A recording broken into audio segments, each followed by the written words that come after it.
जो वक्त और अपने हालातों के सामने नहीं झुकता वही ज़िंदगी में ब्रांड बनता है।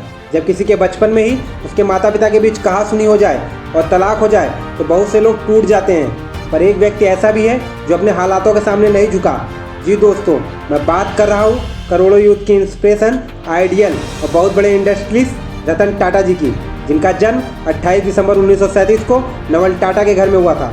इनकी मां का नाम सोनू टाटा था, जो एक हाउसवाइफ थी। रतन टाटा जी के माता पिता की आपसी झगड़े की वजह से जब वह छोटे थे तभी उनके माता पिता का डाइवोर्स हो गया और वो अपनी दादी नवाजबाई टाटा के साथ रहने लगे। रतन टाटा जी अपनी प्रारंभिक शिक्षा खत्म करते ही हायर एजुकेशन के लिए अमेरिका चले गए और वहाँ के करनाल यूनिवर्सिटी में एडमिशन लिया। रतन टाटा जी नए विचारों और नई शिक्षा को पाने के लिए हमेशा उतावले रहा करते थे और हमेशा कुछ अच्छा सीखने का जज्बा रखते थे। एजुकेशन खत्म होने के बाद दादी की तबीयत खराब होने की वजह से रतन टाटा जी इंडिया वापस आ गए और अपने कैरियर की शुरुआत बहुत ही साधारण तरीके से की। उन्होंने 1961 में टाटा ग्रुप में एक कर्मचारी के तौर पर काम किया। उसके बाद उनकी मेहनत और लगन को देखने के बाद उनके दादा ने टाटा ग्रुप की एक कंपनी नेल्को उनको सौंप दी। कंपनी 40% लॉस में चल रही थी। रतन टाटा जी कंपनी में गए और कंपनी में हो रही गलतियों को ढूंढने के लिए कंपनी को एनालाइज करना चालू कर दिया और एनालाइज करने के बाद उन्होंने ग्राउंड लेवल से लेकर टॉप लेवल तक चेंज लाया।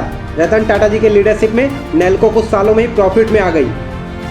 1991 में रतन टाटा की असली जर्नी स्टार्ट हुई, जो टाटा ग्रुप के चेयरमैन बने। चेयरमैन बनने के बाद टाटा ग्रुप की जितनी भी कंपनी थी सब धीरे धीरे प्रॉफिट में आ गई और टाटा ग्रुप के जो भी प्रोडक्ट मार्केट में आते वह सब धूम मचा देते। रतन टाटा जी की सबसे बड़ी खूबियों में से एक खूबी यह थी कि उनके साथ जो भी काम कर रहा हो उनको देखकर वह इंस्पायर हो जाता था, जिससे दूसरों के अंदर एक सेंस ऑफ कैपेबिलिटी पैदा होती थी कि मैं यह काम कर सकता हूँ, और यह एक ग्रेट लीडर की निशानी होती है। अब जिस स्टोरी को मैं आपको बताने जा रहा हूँ वो आपने कहीं ना कहीं जरूर सुनी होगी, पर बिना इस स्टोरी के रतन टाटा की बायोपिक कंप्लीट ही नहीं हो सकती। स्टोरी यह है कि साल 2000 में टाटा का ऑटोमोबाइल सेक्टर बहुत लॉस में चल रहा था, जिसकी वजह से उनको बहुत नुकसान हो गया और रतन टाटा जी बहुत परेशान रहते थे।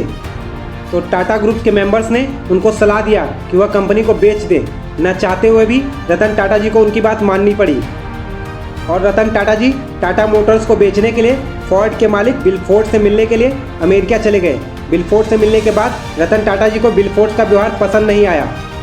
बिल फोर्ड ने कहा, यह कंपनी खरीदकर हम आप पर एहसान कर रहे हैं। रतन टाटा जी को बिल फोर्ड की यह बात चुभ गई और वो अपनी टीम के साथ इंडिया वापस आ गए और डिसाइड किया कि वह कंपनी को नहीं बेचेंगे। रतन टाटा जी की मेहनत और लगन की वजह से कुछ सालों में टाटा मोटर्स एक प्रॉफिटेबल कंपनी बन गई। ठीक 8 साल बाद 2008 में फोर्ड मोटर्स दिवालिया होने के कगार पर आ गई। मौके की नजाकत को समझते हुए रतन टाटा ने फोर्ड मोटर्स की लग्जरी कार लैंड रोवर और जेगुआर बनाने वाली कंपनी JLR को खरीदने का प्रस्ताव रखा, जिसको बिल फोर्ड ने मान लिया। और एक बार फिर मीटिंग हुई।